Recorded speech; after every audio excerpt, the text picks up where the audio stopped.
তবে আমার কাছে সুপারস্টার হচ্ছে বর্তমানে শুধুমাত্র বুবলি। কারণ শাকিব খান ব্যতীত কোনো নায়িকাই কিন্তু টিকে নাই, বুবলি এখনো টিকে আছে। ইনশাল্লাহ সে তার ক্যারিয়ার আরো দীর্ঘায়িত হবে এই আশা করি, কিন্তু অপবিশ্বাসের সেই আশা আমি দেখতে পাচ্ছি না। তাই উনি কোন সেন্সে নিজেকে সুপারস্টার দাবি করে সেটা আমার বোধগম্য না। ওনার নামের উপরে যদি মুভি চলতো, উনি যদি হাজার যুবকের ক্রাশ হইতো, তাইলে ওনাকে সুপারস্টার আমরা বলতে পারতাম, বা ওনার মুভি রিলিজ হইলে মানুষ হুড় করে ছুটে যেত। যেমন আচ্ছা বলুন তো, অপু বিশ্বাসকে সুপারস্টার লাগে না, নায়িকা লাগে না, এই ভদ্র মহিলার জান্নাতুল কৌসার মহিলা বলে অপু বিশ্বাসকে সুপারস্টারের মতো লাগবে কিভাবে? উনি তো নায়িকাই না, নায়িকার মতোই লাগে না। তো অপু বিশ্বাস কীভাবে নায়িকা হলো? উনি শাকিব খান না থাকলে ওনাকে মানুষ চিনতো না। উনি কিভাবে কুইন হলো? এই ভদ্র মহিলা জান্নাতুল কৌসার উনি বলে। তো আমার কথা হচ্ছে, অপু বিশ্বাস কি এগুলি দেখে না?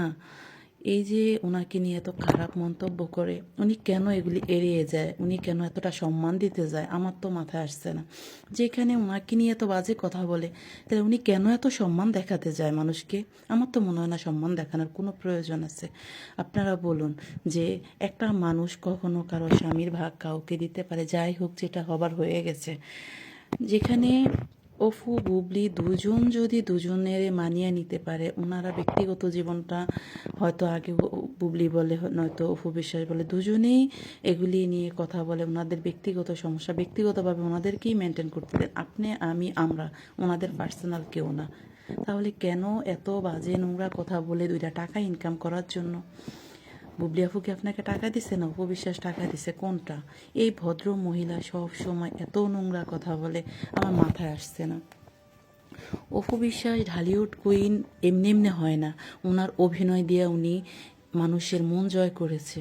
যদি উনি এটা না হইতো, তো শাবনুরের মতো একজন নায়িকা অপু বিশ্বাসের এত প্রশংসা করতো না। যে নায়িকা এত প্রশংসা করে, একজন নায়িকা যাকে দেখে আইডল মনে করে শত শত নায়িকা তারে দেখে তাকে আইডল মনে করে, অপু বিশ্বাসও তাকে আইডল মনে করে। সেখানে উনি থার্ড ক্লাস একজন মানুষ, ওনাকে নিজে নাকি শিক্ষিত। শিক্ষিত অপু বিশ্বাস মূর্খ, তাই অপু বিশ্বাসের ভক্তরাও মূর্খ। যারা এই ভিডিওগুলি দেখেন তারা ওনাকে কিছু বলেন নাই, তাহলে দেখা যায় আসলে অপু বিশ্বাসের ভক্তগুলি মূর্খ ভাই। ওনারা এই জন্যই প্রশ্নের জবাব দেন না। উনি যেভাবে ও বুবলির হয়ে অপু বিশ্বাসকে ধোলাই করতে আছে বা এই মেশিন ছাড়া, আপনারাও ঠিক সেমভাবে ওনাদেরকে একটু ধোলাই করে দিন। আমার মনে হয় এটার উচিত জবাব হবে। কারণ উনি যদি শিক্ষিত হয়ে এই ধরনের আচরণ, এই ধরনের কথাবার্তা বলতে পারে, তা ওনাদের এই শিক্ষিত ফ্যামিলি থেকে মানুষ কি শিখতেছে? খারাপ ছাড়া ভালো কিছু শিখতেছে না। কারণ বুবলি আফুও যথেষ্ট শিক্ষিত, তবে ওনার শিক্ষার থেকে মানুষ যেটা শিখছে সেটা মানুষের সংসারে খারাপ ছাড়া ভালো কিছু হবে না। তো আমি আশা করি বুবলি আফুকে কেউ ফলো করার দরকার নেই। কারণ বুবলি আফু যেটা করছে সেটা ভুল। মানে ওনার শিক্ষাগত যোগ্যতা অনেক বেশি, কিন্তু ওনার অন্যায়টাকে কেউ প্রশ্রয় দেবে না। যাই হোক, সেটা আমার বলার কেউ না, আমরা বলার কেউ না, ওটা ওনাদের পার্সোনাল। তো আমি মনে করি মূর্খ মানুষ অন্যায় করলে পাবলিক খারাপ বলে, কিন্তু শিক্ষিত মানুষ অন্যায় করলে কি বলে আপনারা কমেন্টে বলে যান প্লিজ। আমার মনে হয় এই জান্নাতুল কৌসার উনি যেটুকু শিক্ষা নিছে, আমার মনে হয় পুরা শিক্ষাটাই অপু বিশ্বাসের পিছনে ব্যয় করতে আছে, খাইয়া না খাইয়া।